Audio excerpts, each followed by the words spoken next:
So what I'm going to do is we're going to start with, I got some gorgeous Dendrobium orchids.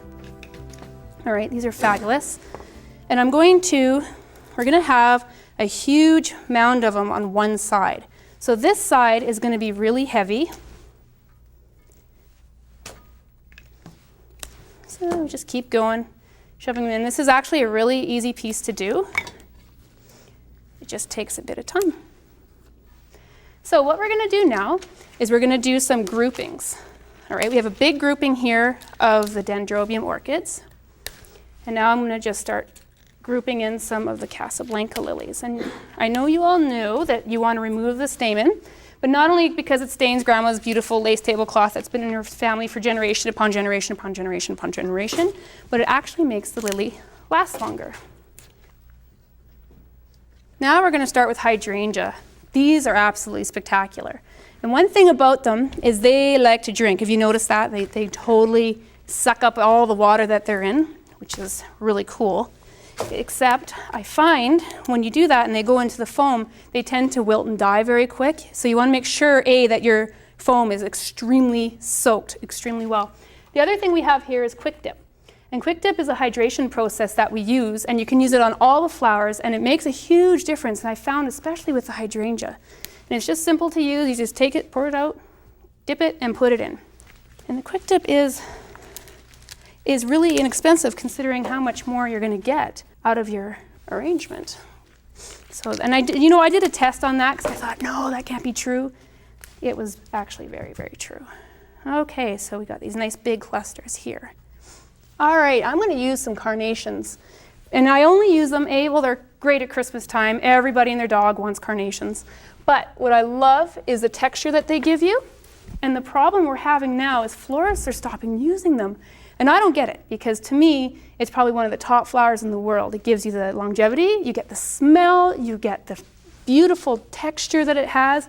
You fluff them up, and when you put them into a nice modern way, say like by grouping them, they become a whole different animal. Alrighty, and I do have some beautiful mini Cymbidium orchids. Again, if you want, you can quick dip those. Let's put them in. And I just cut them. Now the large ones, sometimes what I do is I'll take each one off and I'll actually, pin them all down. But this just makes it easy, so we'll just do 3 sections.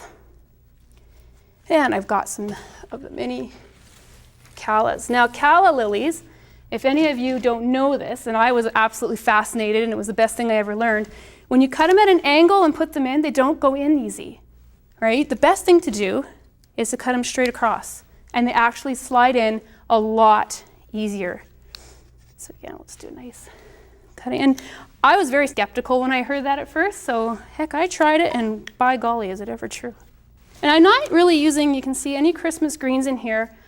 You can make it Christmassy by actually using decorative instruments, all right? Christmas presents. They got the balls, they got big balls, small balls, whatever you want. But because we're doing those gorgeous groupings, we're going to just group a whole bunch.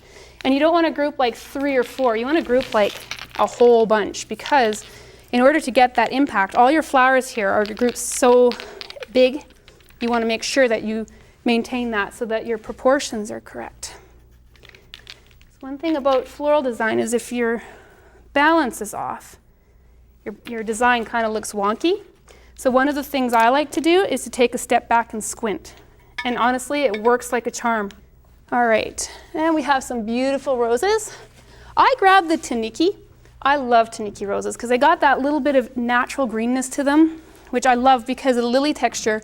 When you look at the lilies on the outside, they got that natural greenness. And again, it's repetition with flowers, right? Mother Nature is perfect.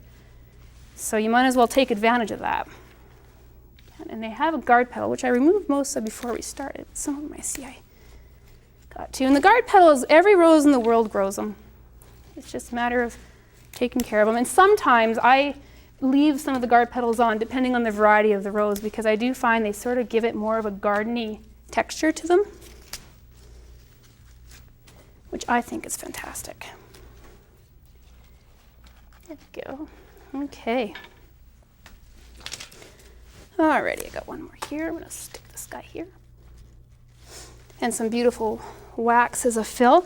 Now you can see it's becoming very heavy here, and we're not going crazy on this side, but I'm going to show you in a minute why. Because this is a beautiful arrangement, no doubt. It's not really anything too crazy or different, but we want to take it up a notch, and I'm going to show you how I'm going to do that. There's a couple different things. Alrighty. Again, just clustering all over the place. We'll put some more in a minute. What I want to show you is some fun things with Aspidistra. Who's in love with this? Because I know I am like the Aspidistra master. Everything I can think of to do. So of course, we never want to not leave shine. Oh, smells so good. But we're just going to do a few really funky twirls, and I had a product. I have to show you this because I've only recently discovered it. Has anyone heard of glue dots? Because they are probably one of the most ingenious inventions out there. Because how many of you have been like me where you're doing something fun and it's not sticking? See, I see nods out there. Like, glue dots are the best thing. They're literally just little dots of glue, right? Very, very sticky. But what's great is because, of course, in floral design, you never want to show your mechanics. That would be very, very bad. And sometimes I've glued these, like personally I'll take like the glue gun and put a little bit of dab of glue on there. But the problem with the glue gun is it burns, right? So you see that burn mark right through. So you take your little glue dot and you just do that and voila, right? It stays like where it's supposed to. Okay, so I'm just rolling these really simply, but I'm going to give it a little more than that. Don't worry, this isn't all I have up my sleeve. Now, because this is such a heavy side to it, your proportions will be off. If you don't make this side as heavy as this side, it's not going to be balanced, all right? And you want it to be visually balanced. It's extremely important in floral design. So doesn't mean you have to do the exact same thing on each side. You don't have to put all the other orchids out here at all. So what we're going to do is we're just going to take our gorgeous Aspidistra, because it's such a thick, green, broad leaf, the most spectacular green on the face of the earth, I swear. Of course, I say that about all the greens. But what I'm going to show you is a really cool trick, and I've got a couple ready so I could show you first, and then I'm going to show you how to do it, is you take Aspidistra and you put a wire in it, and guess what? You can make any fabulous shape that you want. Now this would be the coolest thing we can add to here, because at the end of the day, right, you can flip it, you can do whatever you like. I did a couple of these. And again, you only have to go away with one good idea, and if this is it, your night's made. But I got so much more up my sleeve, so you may want to stick around. All right, but see how now it's starting to become visually balanced? That's what's important here, is making sure that we don't leave anything to chance, right? So, I'm going to show you how to do this now, because you're all going to like, oh my God, it's so easy. All right. Now, it's going to be kind of difficult to show you, but I'm going to do my best. Because it's so easy, all I did was take about a 0.22 gauge wire, your floral tape that we like to tape everything down with. Take it, put on the back. There's a sort of a stem that goes all the way down the back of the Aspidistra. You just want to tape that down. Now, you could put a big hunk of glue there, except after experimenting for a bit with this, I discovered, because we all know that the glue, like I said earlier, burns through the Aspidistra and makes that big brown streak. Not so pretty. That you just take a piece of tape and glue your wire on, take your glue gun, and now what are we going to glue? The piece of tape. It ain't going to burn through. It's so great. So you just take your line, and you know what else I can find that you can use is that tube Oasis tape, or the Oasis glue, sorry. There we go. It works really well, and then you just take this piece, and voila. I cut the stem off on the other one because you only need one stem going in. And guess what? You're done. Cut that little wire off. Again, when you're doing your floral designs, it's really important that they don't see any of your mechanics, because literally our job is to make the consumer think that this is really easy. Right? Isn't that our job? They think, or it's not really easy, really hard. We want them to think, oh my God, how do they do that? And we say it's magic. I think it looks so pretty.